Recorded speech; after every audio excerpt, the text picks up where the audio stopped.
The more I tried to figure it out, the sicker I got. Suddenly, the room started spinning.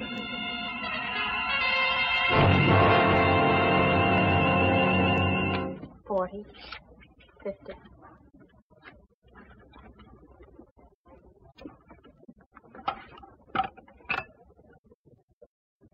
Federal 7648. Hotel Commodore. Vince Grayson's room, please.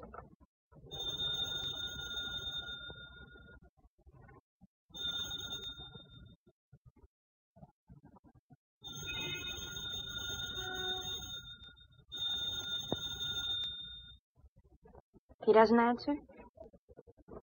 Thank you.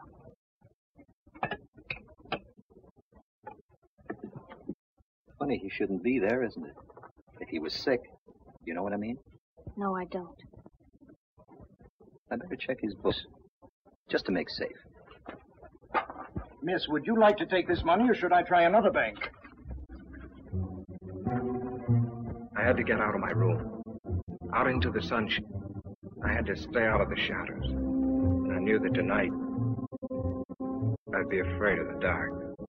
I had to talk to somebody about this crazy thing. Betty? I'd get sympathy from Betty. What I needed was an explanation. Cliff, my brother-in-law, he ought to be able to figure out something. I got to Cliff's place just before dinner. My sister Lil told me he was out in the garage.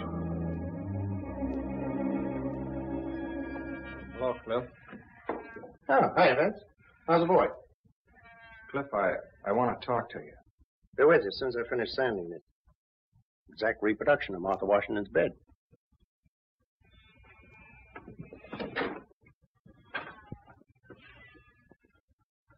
What's the matter, kid? Something on your mind?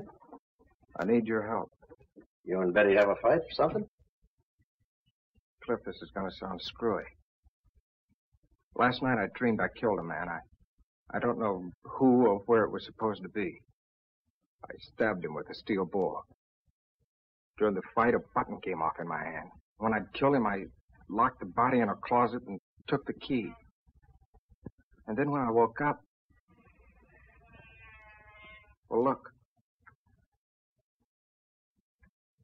And this morning there was blood on my wrist. I figured maybe I'd scratch myself in my sleep, my ear or my nose or someplace. So I just washed it off. That was before I saw these. You're all in pieces, aren't you? Cliff, you gotta help me. You don't know what I've been going through all day. Where'd you get this? I mean, where'd you first get it before you dreamed about it? Don't you understand what I've been telling you? I didn't have it before I dreamed about it. I never saw it before then. Then when I wake up, it turns out real. Now, look, Vince. I've warned you before. You're working too hard. Don't you understand? There's a door somewhere this very minute this key belongs to. There's a man propped up behind it dead. And I don't know where nor who he is or how or why it happened. Only that I must have been there. I must have done it. Or why would it come to me in my sleep like this?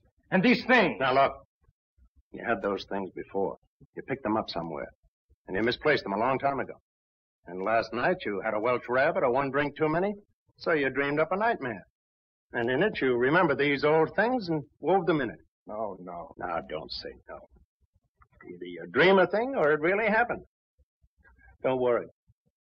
If you dreamed that you had a fight with a guy and rammed something in him, you'd wake up. It happened, Cliff. I tell you, it happened. You dreamed it.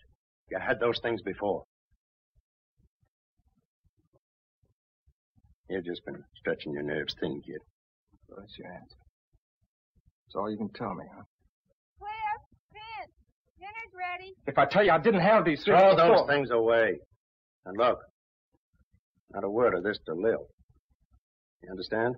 She's been worrying about you enough already. You haven't helped me a bit. Not even a nickel's worth. Well, naturally not. You expect me to arrest you for murdering a man in your dream?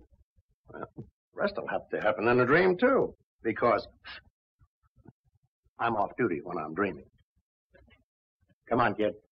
Let's get some dinner. And smile for Lil, will you?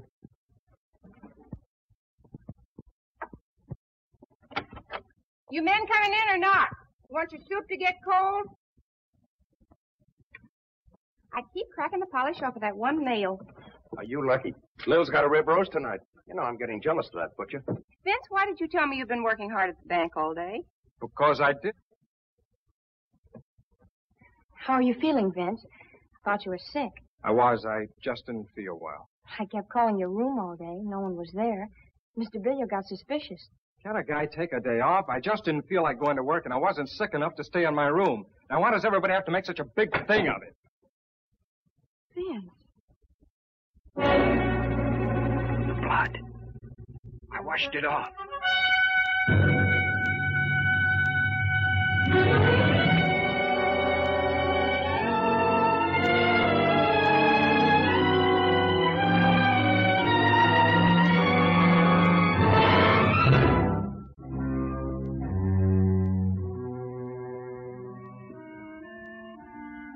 I don't know how long I was blacked out.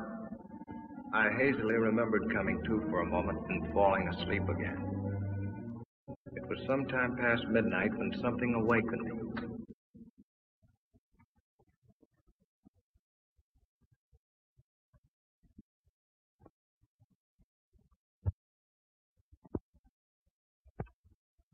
Cliff, I blacked out.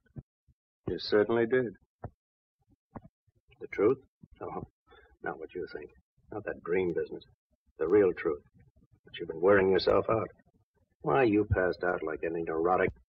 Take the key button. You must have often had less than that to start out on. Find out where they came from and find out what they were doing on me. Find out where that mirrored room is. Forget them once and for all. Forget them. I can't. They're my only clue to what happened. Nothing happened. Just selling yourself a phony bill of goods. Just as phony as that idea that the nail polish was blood. That's the kind of trick your mind's been playing on you. Oh, it can't be that.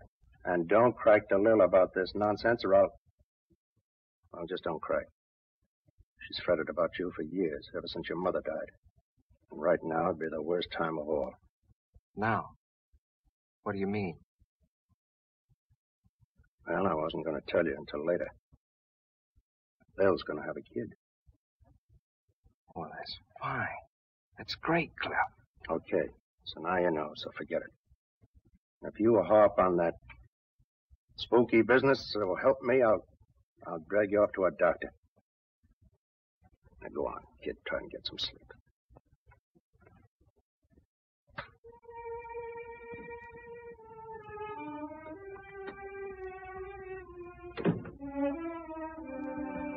Sleep? I felt I'd never sleep again till I knew the answer. I had to find that house where that nightmare took place. I had to know.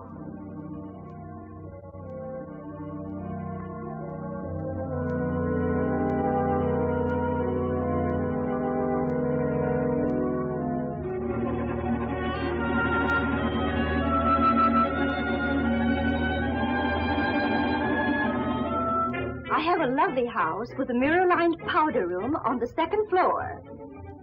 Octagonal? No, it's only 4 square. However, Mr. Grayson, if you'll come and look at it, I'm certain... No, thanks. I'm sorry. That's not what I'm looking for. 6 days went by without a lead. I scoured the papers. Not one line about the murder. And all week I'd been avoiding Betty. I just couldn't face her with this thing gnawing at my brain.